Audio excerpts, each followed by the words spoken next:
본회의에 출석을 안 하고 해외 출장을 간 한국당 의원들이 일정을 앞당겨서 귀국을 했습니다. 김남국 변호사님, 뭐 당연한 거겠죠? 네, 너무나 당연한 일입니다. 이제 알고 보니까 이제 국회 운영위에는 이렇게 해외 시찰과 관련된 예산이 또 배정이 되어 있다고 봅니다. 네. 각 당마다 이렇게 뭐 3천만 원, 2천만 원, 1천만 원, 이 의석수마다 이 국회 사무처에서 이렇게 배정을 했다라고 하는데요.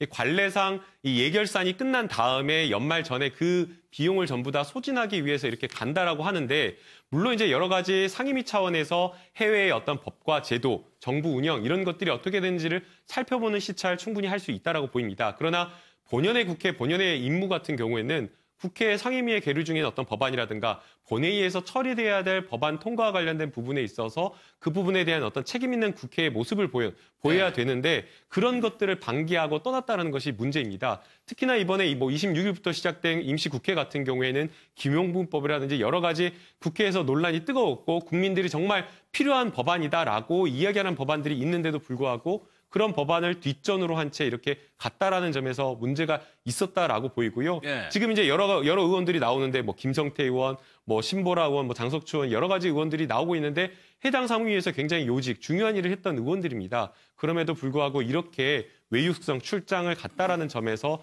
비판을 달게 받아야 된다라고 보입니다. 알겠습니다. 여당에서는 이하찬 대표가 금요일 날 한 발언이 오늘까지 여파가 이어집니다. 영상을 좀 보겠습니다.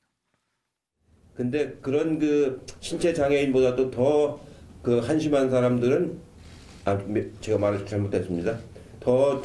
우리가 그 깊이 생각해야 될 사람들은 정신장애인입니다.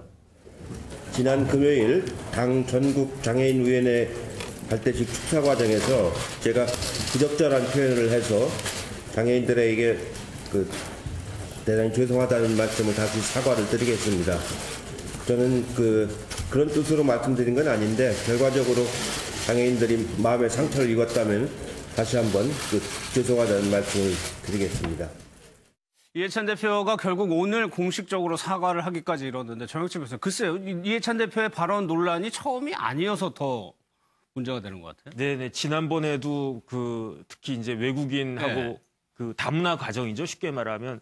그쪽하고도 좀 부적절한 그런 말을 갖다가 했는데, 사실은 장애인이라고 하는 그 사람들을 지금 우리 사회에선 장애인이라는 표현도 잘 안 써요. 그렇죠. 장애우라는 표현을 갖다 쓰고요.